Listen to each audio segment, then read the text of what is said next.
Testing, 1, 2, 3. Testing, 1, 2, 3. All right, brother. Recording has commenced. Excellent. I don't know what we should do for an intro here, Zach. I think we just kind of get up and going. Perfect. I like it. You are here with Joe and Zack. I think as Zach so eloquently put it, we're just free balling here. Yeah. We're just free balling. We're going commando, maybe, if you will.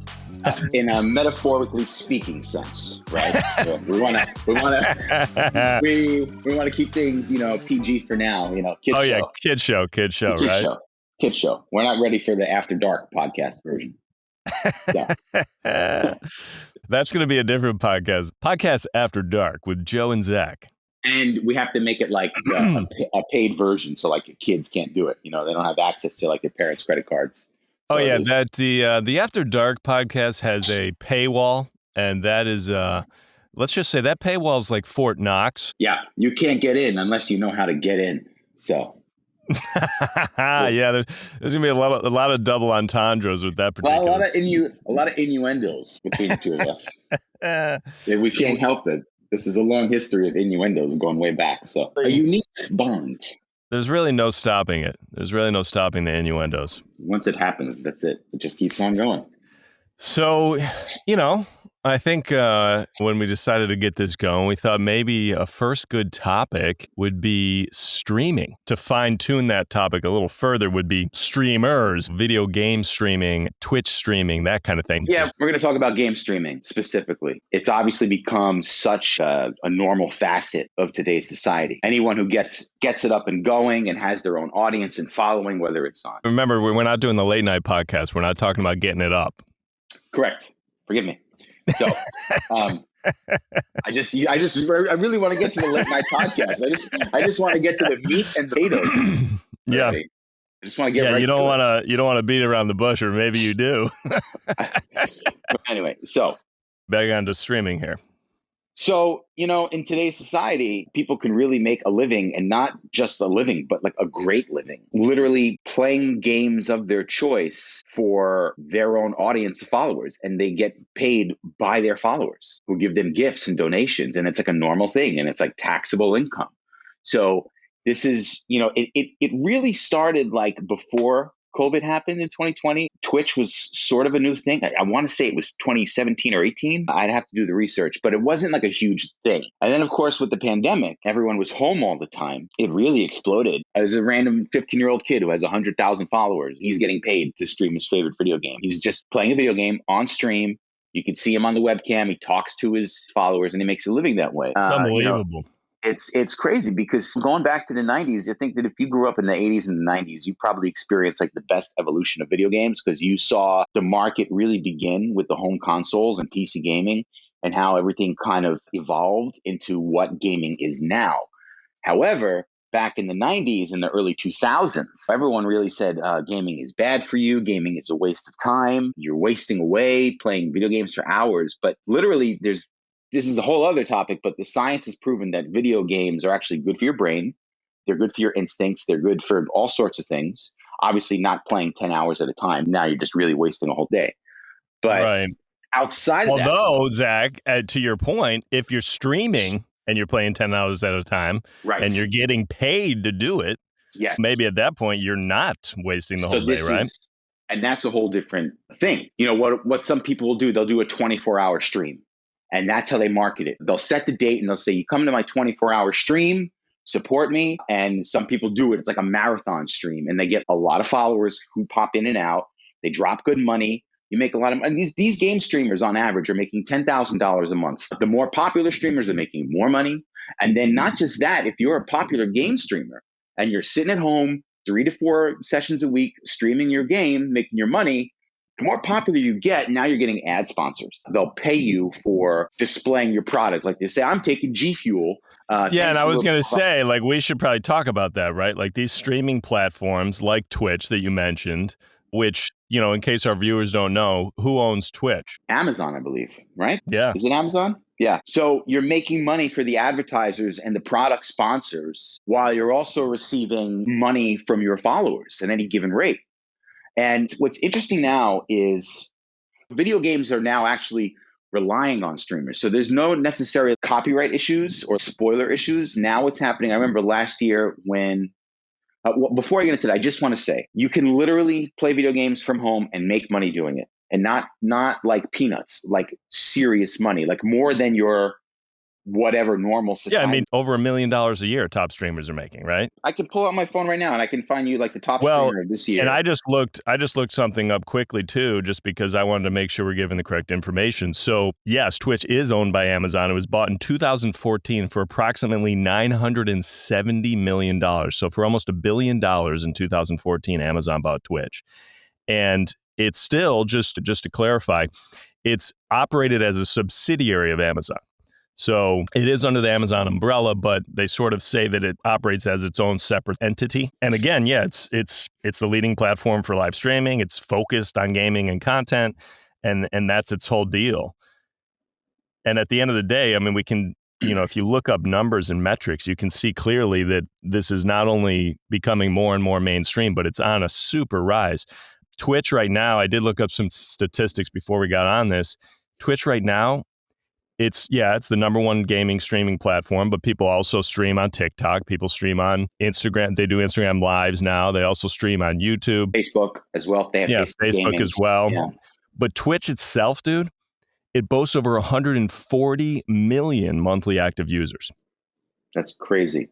So it's unbelievable. And then, a topic we might not even have time to get into today, but one that we should probably table for another time is the whole esport viewership, right? Oh yeah, that's a whole different monster. Yeah, they're projected that esports, in case people don't know, this is like literally gaming sports. So like you go and watch an NFL game, well, you can go watch a League of Legends tournament in a stadium, and they're doing sold out stadiums, crowds around the world right now to watch people play and battle it out in a video game. And they're projected that the reach of those esports viewership is gonna reach almost 1.38 billion viewers just by next year alone. Yeah, at one point I had thought about pursuing like pro esports. With the lifestyle I have, what I'm pursuing, and the survival job I have, I never really had the time to get into it. You'll find that like esports players these days are of the younger variety, so they're more like teenagers, early 20s, who are more sort of coming out of high school or in college, and they have the time to really practice these games with their teams multiple hours per week. And there was a time where I was like, I'm tired of my existing job. I kind of wish I could go pro and play Halo or Rocket League professionally. It's something that I really, really wanted to do. But it's a lot of time and effort, and it's very competitive. Getting into esports is one whole thing, but the fact that you can just play a game that you enjoy, like a story-driven game, a narrative game that takes you on an adventure, and you can stream it for your audience and you can talk to them while you play it, that's crazy on the rise. Like the top streamer from 2023 obviously was Ninja, who's probably the most known streamer, and he makes on average income $500,000 a month just from streaming. And that's also insane. Just from streaming. And he mostly does Fortnite. But he plays other games as well, I imagine. I don't follow him specifically. I don't really follow any streamers yet. But I am looking into committing to starting my own streaming and seeing if I could build a following. Because as you know, I love gaming. But at this point, I might as well make money from doing it. There's no reason why I shouldn't attempt. Well, and isn't that the whole rub too? That's how a lot of these people started out, right? We've read the stories now, and for our listeners, a lot of these streamers have said that they literally were just playing video games and are like, well, hey, I'm already playing the game. I might as well put a video on and see if people like watching me play the game. And like you're saying right now, like, hey, I love video gaming. I love playing these games. Why not turn on the camera and start another avenue to not only market myself as an actor to get my name out there more, but also to not only build that viewership, but potentially to earn revenue based on doing something that I already love. Right, exactly. And I did want to say one other thing just before we move on from the esports thing, because it tied in really well just to gaming and how streaming really can be viable and why it actually can be great. Like you were saying, now a lot of these esports teams and a lot of these professional gamers are younger, right? They're young, they're in their teens, late teens, maybe early 20s. And that goes on to sort of enhance what we were already saying about the games in general having cognitive benefits, improvements in coordination, those kind of things. And of course, a younger kid is going to have better hand-eye coordination in their early 20s, late teens than someone that's getting in their late 30s, that kind of thing. You just start to lose some of that. Yeah, in your 30s and 40s, you don't have extreme cognitive decline. But is your hand-eye coordination maybe not as quick as an early 20s guy? Yeah, it's not. And that's just talking the competitive gaming industry, where you're literally competing in like the shooting games or the racing games or whatever, like League of Legends, who can be the faster mouse clicker. But there's also plenty of games that are not like that, which are narrative, which are adventure-driven games. Red Dead Redemption, Final Fantasy Rebirth. You can just play at your leisure and enjoy the game as it is, while other people who just they don't want to buy the game, they just want to watch somebody play it. So they'll join your stream and they'll see something awesome, or they'll see something messed up, or they'll see you like die from an enemy, or you don't know where to go next. You're not sure what you're supposed to pick up or look for, and someone in the chat will already know it, and they'll be like, "Hey, Zach, you see that thing over there?" And now you're engaging with your viewers in real time, and then you engage, you get the thing, you progress in the level.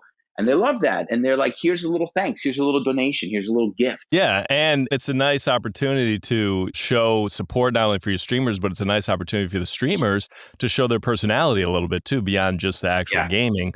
Whereas a lot of times we're gaming and we're just behind the screen. And we have our gaming personality, but we're not showing our actual personality, right? Right. And so it's a nice way to almost break that third wall and allow people that love certain games to feel like they're a part of someone who's maybe better at the game than them, or maybe just a little more interesting, or does it in an unconventional way. And then, correct me if I'm wrong, Zach, you've been a little bit more ingrained in the gaming and streaming world over the years than I have. This has also reinvigorated a love for retro games, right? Like there's people, you can go on Twitch, and you can find people just playing retro games right now, right? This is a much bigger discussion, because what's happened in the gaming industry is that a lot of video games have become like bloated Xerox copies of each other. So there's like 15 versions of the same game with different names from different studios. It's all the same sort of third person this and that. And every few games that come out, there is a stunner game that is a must-play experience. And people talk about it and they win at the Game Awards and all that. Those are the modern games that come out that, yes, you must play.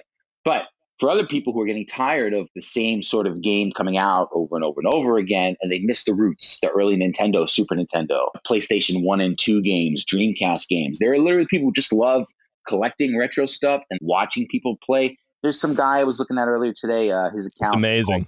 It's called Retro Thunder, and he's around our age. He has kids. His whole career is like collecting all the retro stuff, doing game sessions. He was playing like Shinobi for Nintendo or Super Nintendo, I think. I was just looking at the video for like 3 minutes. I was just watching him play it. I think I might have shared it with you. I just saw a guy, or maybe you even shared it with me. I can't remember now. But a guy had made this little wooden housing that became almost like an arcade game console for Game Boy cartridges. He made this housing out of wood and a small LED screen. What's it called? It's called Woodbox, I think. And he literally you basically install a Game Boy in the back of it. It's like an arcade machine, and you just put the original Game Boy cartridges in the back, and then you play on it like it's a big arcade with a little joystick and a couple of buttons on the front. Yep, and a nice bright screen and good speakers from the top. Because some of that Game Boy music, we're talking about the 8-bit era and the 16-bit era, NES to Super Nintendo. Oh yeah, don't sleep on those Game Boy games. But the music alone, they call it chiptune. And some of that plug your headphones in. Because programmers had to deal with very, very limited hardware capabilities. So they had to find ways to make it work. So some of like the NES and the Super Nintendo music of its day is like unbelievable.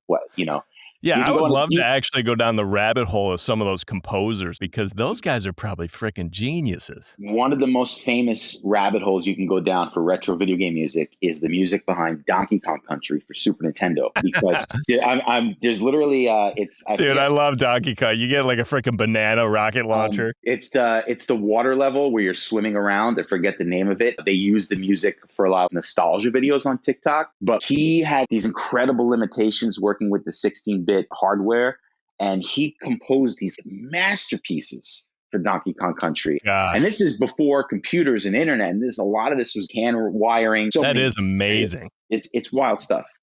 But and you know what that reminds me of, dude, is the original Nintendo Mario game, the underwater level. That was an iconic song too. So here's another fact. You know, when you get to the underwater level and it's like, I'm totally butchering it, but you know what I'm talking about. Yeah, exactly. It's beautiful music. It's iconic.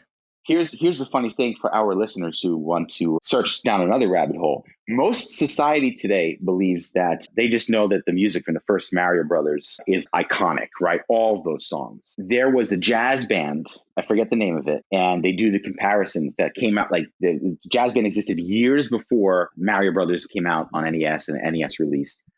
And they do this comparison. They take all the tracks from Mario Brothers and they show the jazz band years prior who made their own original songs. And literally none of the Mario music from the first game is original.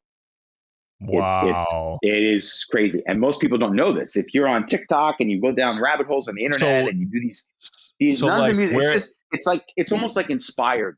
It's almost like inspired by these original this jazz band, but it's not. So did they music. do it like under the radar? Did they like talk to them and say, "Hey, we want to utilize some of your"? The thing is, I don't know how they ever actually got away with it, but it's this. You're talking mid '80s, okay? That is a rabbit hole. Mario dropped in '87, I want to say. So early '80s, late '70s, this jazz band existed. So the composer, his name is Koji Kondo, Japanese for Mario Brothers. But if you go on a deep dive and you look at the origins of Mario Brothers music, Koji Kondo, you'll find all the stuff. You'll find the original jazz band, and they'll do the comparison of the first world theme. And when you listen to the Mario music and this jazz band music, it's clear as day that they basically ripped it off. And I don't know how they got away with it. All I know is that today Nintendo is a very strict legal behemoth. So whenever somebody is taking their music or the copyrights infringement or whatever, Nintendo shuts them down pretty quick. Oh, yeah. Like, I know they're on top of that stuff. For instance, don't ever try to jailbreak your Nintendo Switch. They'll lock you out real quick. Yes. That kind of stuff. Anyway, we should get back to streaming at this point. Yeah, they'll brick it. Exactly. And one of the things that I had looked up that I thought was kind of crazy, and this goes right along with what we were talking about retro to get us kind of back into the topic. Yeah. Is that Counter-Strike. So you remember the game that was crazy, crazy popular between, I don't know, 99 and 2008, something like that. Yeah. It is still top 5 most streamed games. And there hasn't been a new iteration of that game, I think, since like 2004. Wow. So it's just amazing to see how certain games like that, they'd probably still be popular, but if it wasn't for that streaming component, they wouldn't be as long standing and as still basically in the forefront of gaming culture. Yeah. I mean, some games really stand the test of time. You know, one of my favorite franchises is the Mario franchise. I mean, I played almost every single mainline Mario game. There's definitely a lot that I haven't, but I'm talking the mainline games. I try to play those, but there's other franchises. Resident Evil is one of my favorite franchises. It's an incredible horror game, and I'm still waiting for Resident Evil 9 to drop, and people watch the rumors online. But something I wanted to say, first I want to remind you about the main point of this. In the 90s, everybody looked down on video games. They looked down on it. They swore it off. They said this is bad for kids. Now the same kids today are making significant money from home, streaming on their own time, their own schedule, working for themselves as their own CEO. And that right there is just incredible. The other thing. Yeah, the fact that you have the ability to do that. You can do that. If you just have the drive and the patience to get it going, and then of course you need to have the consistency to keep it going. The fact that you can do that and then make a living from it is just incredible. It's unreal. It's unreal. Now we should tell people, and you've dabbled a little bit, we should let people know that does not to say that it's easy. It's still a job. You still have to work at it. You still have to, probably have a little bit of luck. But if you are consistent and you keep at it, the point is you can do it. You have to put in the time. I dabbled with it a little bit during the pandemic. Everybody tried a little bit of everything during COVID because we were all going nuts and figuring out what to do with ourselves the next day. Yeah, exactly. I dabbled a little bit. I found it really discouraging. I remember towards the end of my dabbling, there was a moment where I was streaming on TikTok and I actually made a few dollars. Like I was just randomly streaming a game that I was really playing and I was like, I got to make this work. And I wasn't really committed though. That's the thing. I wasn't committed. Now you were just kind of testing the water. So I was playing with it and seeing how easy or hard it could be. And I made a few bucks streaming a game that turned into gifts. Some gamer just gave me some gifts and it went into my TikTok account and I cashed it out as income. And it was a few dollars. But I remember thinking like, I just made a few bucks playing a video game from home. Right. So that was like my first little taste. And I thought that was incredible. But it is not easy, right? Anything worth doing is never easy. So building a following is actually quite hard. And there was a time where I lived in my original apartment before COVID. There was a time I tried doing it then. And it's very discouraging because I've heard because stories if people think anything entertainment related or showbiz or streaming, all these people were just overnight stars. But what right. people don't realize is if you look at most of these people, like Mr. Beast, for example, he's the top, basically the most famous YouTuber there is right now, essentially. If you look at him, he was, I think it was like 4 or 5 years he was doing videos before anyone even cared, before he had his first video that had over 1,000 views or something crazy like that. Right. Yep. And that shows you right there. You really got to put the time in. And there's ways to do it. And you now, thanks to the internet, you can Google anything. I even think Ninja, he has like a masterclass that you can pay for to learn how to become a streamer. So depending on the time and money you have and what kind of setup you want to do. And like, I'm going to be dabbling simply to start just because I already have like a game backlog that I'm kind of going through. And I just looked it up, by the way, just to double check. So Mr. Beast, Jimmy Donaldson, for anyone that doesn't know him, he's one of the top YouTubers now. He started his channel in 2012, and it wasn't until 5 years later, 2017, that he finally had a big following. Yeah. There you go. One of the biggest. It took him 5 years before he was known. So I'm going to start simple. I'm going to start my backlog, but I'm going to start on TikTok because TikTok makes it really, really easy. I was going to say that's super interesting. So yeah, tell us why TikTok? Because I'm a console gamer, so I don't have like a PC setup with Steam. And in that realm, there are things I need to learn about getting a mic and a capture card and having another console to hook up to your new PC setup. I was never a PC gamer. Most streamers are PC gamers, and you've got to have like 2 monitors and your webcam and all this. And a lot of it is involved. There's a bit of growing pains involved. So TikTok makes it very simple. All you have to do is point your smartphone at the TV and you stream right there. So it's watching what's on the screen, and then they can use the front-facing camera to see your face. It's not like you're streaming the video game per se from the video. You're actually just videotaping the game as you play it, and it's also videotaping your face at the same time. You're basically going live on TikTok, but what you're doing is you're playing a game. And so people will find you based on the algorithm, and they'll hang out if they like what you're playing, or if they like what you're saying, or they like what they're hearing. And so the limitations there, I guess, is just essentially that there's no way to log into your TikTok on your Xbox yet. So you're limited to the video quality probably being a little low because you're streaming through your camera to a video screen. Yeah, correct. And you're not using like a capture card off of the PC. It's more complicated to build an actual like streaming studio because there are more tools involved. So TikTok. And I will say every day they're making it easier and easier. There's all kinds of integrations and add-ons. And things like that. But going back to our point, it's not something you can just pick up willy-nilly and do. You do have to dedicate time to it and work at it. And there's, like anything, the quality of your stream, the sound of your stream, all those types of things are going to affect whether or not people want to tune in. Right. Exactly. So for me, going on TikTok, it's me kind of like going to the lake and fishing. I'm just going to cast a simple rod into the lake. I'm going to see if I catch any bites, essentially. So that's what TikTok is. You stream multiple times a week because then you have these random people who find you and decide to follow you so that when you stream again, they can pop into your stream from wherever they are in the world on their smartphone 24/7 and just enjoy watching you play and talking to you. So my kind of like to sort of commit myself to working on game streaming as a way to become my own boss and work only for myself while I still pursue acting is let me dabble on TikTok. Let me see if I can generate some momentum, build some followers, try to make a little bit of money. And if it keeps growing and it keeps growing and it keeps growing, then it's all right. It's time to like start with a full setup, make a little studio space in my apartment and get some lights and some design elements, but get to learn how to do the PC with the capture card and the console and and all that. Then it's like, if I actually see some forward momentum, then I'll commit again and try to expand my setup. That's kind of like it. No, I like the path you're taking, the route. And plus an opportunity for you to decide, hey, do I like doing this? Is this something like, it seems like I would like it. I'm playing the game anyway, but does it actually end up taking some of the fun away from the game? Because I feel like I'm almost working because I got to be talking and being actively engaged. So that's all stuff that you're going to decide as you start getting into it. Yeah, I mean, one of the things I've read about TikTok, which I've always thought is interesting, is that they say that its algorithm is known for prioritizing the content based on engagement rather than just the follower content or Right. just than just your follower count.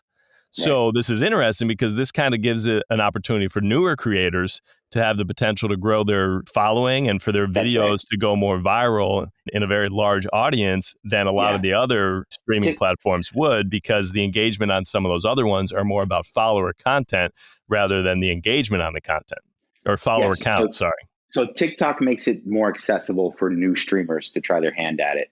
And as it being a potential business, sometimes you have to spend money to make money. So when you do a stream, you can also pay a little bit extra to promote your stream, to push it higher. So it might be something like go live and promote for $20, $40 more reach, $60 more reach. It depends on your own personal circumstances, but if you really want to give it a go, try it for free, see how it does. Did you get 5 people? Was that enough to start? Maybe it is over time. Right. You want some more? Let me drop $20 next time and see, maybe I'll get 30 followers next time. Now, and then you'll make that money back over time. But in the beginning, you have to spend the money. Now, as we're coming to the end of our podcast here, we're getting close to time here. I do want to ask, what game have you decided to start out with, or games if it's a couple, and maybe why you decided to choose those particular ones? So I tend to play games that are more off the beaten path, games that are good but are not as popular or not current to the day. I don't play games as much as I used to. There are games that I want to play but don't feel quite the motivation to play them. So something that just came out on Xbox Game Pass was a series of 2 Japanese RPGs called Octopath Traveler 1 and 2.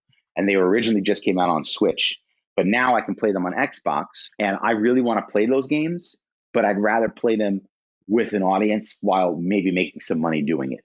I don't want to play it just to play it. I'd rather see if I can do it to make money, because not a lot of people are streaming Octopath Traveler. But even before I get to that, I was on the road of finishing the story of GTA 5. Yeah, I was going to say, you were saying that you don't like to play a lot of games that are mainstream, but I remember we recently were talking about how you were playing GTA 5, and I think that's like the number 2 most streamed game in the world right now. Well, I think they're probably streaming the online portion, where it's the ongoing multiplayer.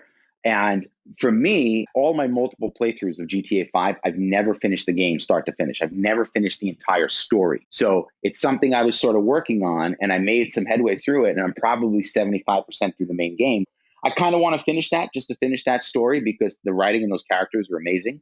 Yeah, and if I am allowed to say here for the listeners, GTA 5 is probably my most favorite game. I think it's the best game ever made, personally. I love that game. It's incredible. If you haven't tried it, you need to. It's absolutely unreal. And like Zach was just saying, the story and the character development is phenomenal. But yeah, as someone that's not a huge gamer, but does like gaming, I will say that's probably my top game, or at least top 5. And I think what motivated me to pick that game was because GTA 6 finally got announced for next year. Right. So I kind of wanted to finish that as part of my own game history. I am kind of a game historian. I just don't have a channel about it, but that's probably something I would integrate into my streams. I would talk about the histories of stuff and expansions of things. So when I finished GTA 5, the next one I finally wanted to give a go through was like Cyberpunk 2077. Oh, yeah. Similar style game, too. Yes, I also want to play through the Alan Wake game. So I just picked up the new Alan Wake 2 on sale, and that game was a huge victory for the studio last year. Everyone loved that game like crazy. So the original Alan Wake from, 2009, they recently remastered that one, but Alan Wake 2, both of the games were on sale, so I picked them both up. So at a certain point, it becomes sort of like streaming content for me. Then if I've got nothing to play and a new game drops on Game Pass, I'm like, that looks interesting. Let me try that out. Let me turn on the stream. And then we can be like, yo, go check out the Zack stream. Yes, sir. So, it's just a matter of choice and flexibility, but I like to play like older things. You brought up a great idea, Zach, or a great point. You were talking about how they announced the new Grand GTA Theft 6. GTA 6. Well, did you see the announcement of Civilization 7? Coming out? Yes. They just released a trailer for it. They haven't made a Civilization game since 2016. Yep. Some franchises, they just keep on going. And one final important point. I always loved Now, that game. That was one of the first games I remember playing when I was a kid on a computer, Civilization. yeah, if you're a game streamer, when a video game comes out, say the new game drops Friday, right? It's a big deal for all streamers. All streamers, it's like, okay, a new game comes out this weekend. That's all I can do this weekend. I have to stream this game. I got to play it for my followers. And streamers, popular streamers, get the game for free because the studio says, I want you to play my game for the audience. So all these people buy the game. So you're getting It's paid publicity. to play games. It's like free marketing. It's free publicity. Because so some of these paid to play the game. streamers can get more viewership than a commercial for a game can in a single day. That's right. So you're getting paid to play the game and you don't even have to buy the game anymore. That's What amazing. It's amazing. So there's some viability here. It's worth exploring. 100%. Well, I think we are running out of time here. Any last things you want to leave our listeners with from the idea of streaming, game streaming and whatnot?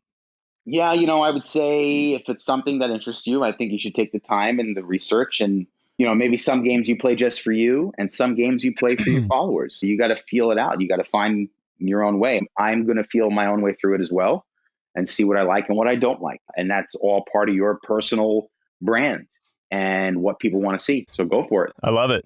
Go for it. Wise words of wisdom from Zack. One thing I would say is don't sleep on the idea that it doesn't have to feel like such a solo by yourself kind of thing. Remember, you could be streaming from your house and you could be on your headset and your best friend is streaming from his house and you're both streaming and making money, but you're playing the same game together. It can be a camaraderie thing too. Remember that. So it can be a joint venture. Yeah, exactly. Joint venture. Exactly. You don't have to feel like you're the lone wolf out there playing if you're someone that wants to be more community driven like that as well. So thanks for listening. Thanks, Zack, for bringing in the gaming insights that I don't necessarily have off the top of my own head. And hey, stay tuned because me and Zack have more tricks up our sleeve. You want to definitely subscribe and come on back soon. We'll talk to you then. See you later. All right. Nice, dude. It's pretty good. We have lots to say. I feel like we could have talked for like another hour. Probably. But that's good. It's funny how like a topic that is just sort of random. Neither of us are really like experts in game streaming, but because there's so many facets of it that we're actually energized about in general, it's easy to talk about it at length.